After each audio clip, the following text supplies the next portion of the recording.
Yongju mendekati Minju yang berdiri kehujanan.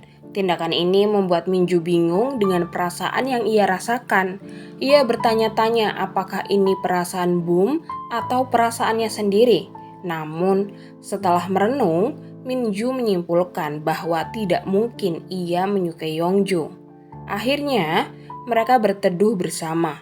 Saat berteduh, Minju kembali merasa jantungnya berdebar-debar pada saat melihat Boom yang terus berada di dekat Yongju. Yongju menyadari hal ini, bertanya apakah Minju memiliki penyakit jantung. Minju menjelaskan bahwa ia hanya sedang menyerap perasaan orang lain. Yongju terlihat bingung, tetapi akhirnya mereka memutuskan untuk pulang.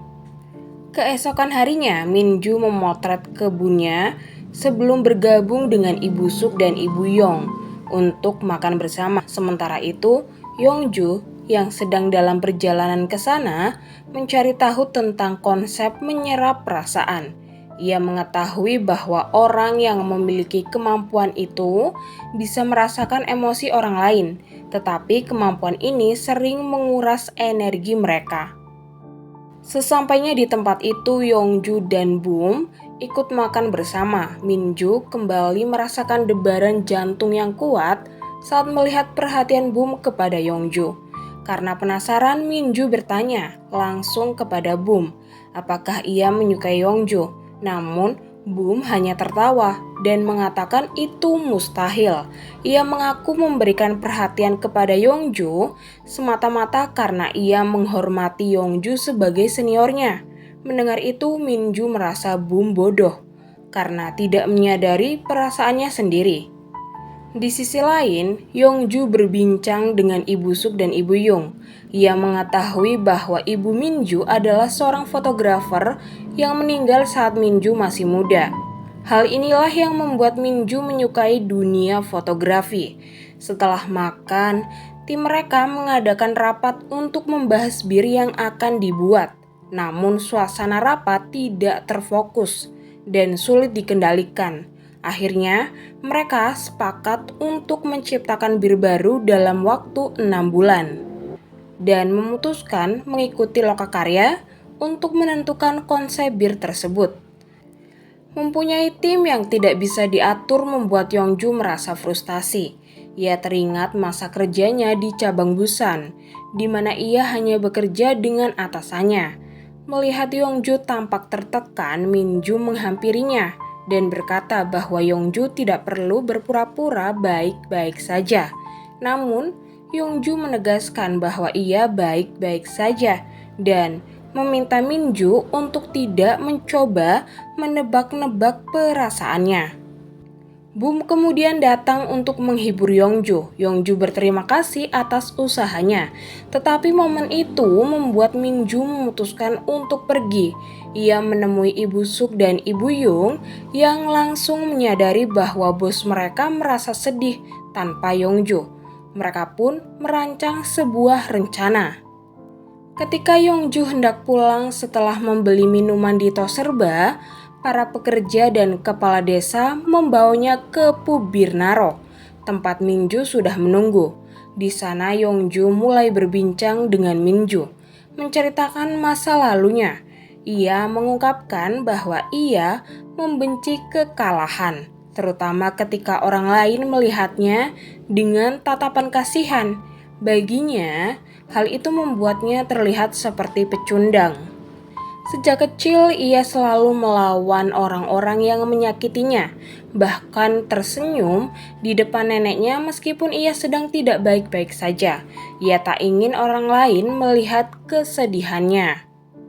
Cerita Yongju membuat semua yang mendengarnya merasa sedih. Minju yang ingin menghiburnya mencoba menyentuh rambut Yongju. Namun saat Yongju menghindar, Minju beralasan bahwa ada debu di bahunya. Para pekerja yang melihat kejadian itu menertawakan alasan Minju yang terdengar buruk. Akhirnya, Minju mengungkapkan bahwa ia sangat menyukai kesendirian. Yongju pun memberitahu Minju bahwa jika suatu saat ia merasa butuh waktu untuk sendiri, ia harus mengatakan kepadanya. Begitu pula sebaliknya, jika Yongju membutuhkan teman, ia harus memberitahu Minju. Mendengar itu, Yongju tersenyum, dan tanpa sadar, Minju ikut tersenyum. Itu pertama kalinya Minju menyadari bahwa ia mampu tersenyum seperti itu. Hari berikutnya, Yongju meminta neneknya untuk menjaga diri hingga perawat tiba dan mengabarinya jika terjadi sesuatu karena ia harus pergi ke lokakarya bir. Sementara itu, di rumah Minju berusaha bermeditasi, tetapi pikirannya terus teringat pada senyuman Yongju. Ia menghentikan meditasinya, bahkan mulai memperhatikan penampilannya sebelum pergi, meskipun akhirnya sadar akan tindakannya yang aneh. Di lokasi lokakarya yang berada di dekat pantai, Minju berniat memastikan perasaannya terhadap Yongju. Namun langkahnya terhenti ketika Yongju mencoba memulai diskusi tentang bir baru. Boom dan Chan Hui malah lebih fokus pada pantai dibandingkan pada tujuan lokakarya, membuat Yongju bingung bagaimana menangani tim yang sulit diatur itu. Tiba-tiba ada seseorang yang tenggelam di pantai. Yongju dan Chan Hui segera bertindak menyelamatkannya. Berkat aksi heroik mereka, orang tersebut berhasil diselamatkan, membuat semua orang terkesan, termasuk Arum dan juniornya Rao. Minju yang khawatir Yongju terkena flu memakaikan kemejanya untuk melindunginya dari dingin. Sementara itu, Arum membantu Chan Hui berdiri dan melihat bekas luka di punggungnya. Semua orang terkejut saat mengetahui bahwa Yongju dan Chan Hui ternyata mantan pasukan khusus. Minju yang masih bingung dengan perasaannya memberikan baju ganti untuk Yongju dan Chan Hui. Keduanya kemudian pergi bersama, meninggalkan yang lainnya. Minju yang menatap kepergian mereka merasa jantungnya kembali berdebar. Ia sempat mengira ini adalah perasaannya, tetapi menyadari bahwa semua orang di sana juga merasakan kekaguman yang sama terhadap masa lalu Yongju dan Chan Hui. Setelah itu, mereka melanjutkan perjalanan ke pabrik bir untuk melihat proses pembuatan dan mencicipi berbagai jenis bir. Minju memanfaatkan kesempatan untuk memotret tempat itu. Ketika memotret, pandangannya teralihkan ke arah Yongju, tetapi tak sengaja beralih pada Chan Hui. Chan Hui tiba-tiba berkata bahwa kita hanya butuh 3 detik untuk menyukai seseorang. Jika itu terjadi, jantung akan berdegup kencang. Waktu terasa melambat dan orang itu terlihat bercahaya. Namun Minju berpikir mungkin saja itu bukan perasaan suka. Intinya, dia bingung dengan badai emosi yang melandanya. Ketika perjalanan selesai, mereka melihat tim cabang Busan bertengkar dengan tim Baekmuk. Karena Baekmuk mengganti rak minuman Jisang dengan produk mereka sendiri. Yongju langsung turun tangan memberi pelajaran kepada anggota tim Baekmuk dan meminta manajer mereka meminta maaf serta mengembalikan produk Jisang ke rak.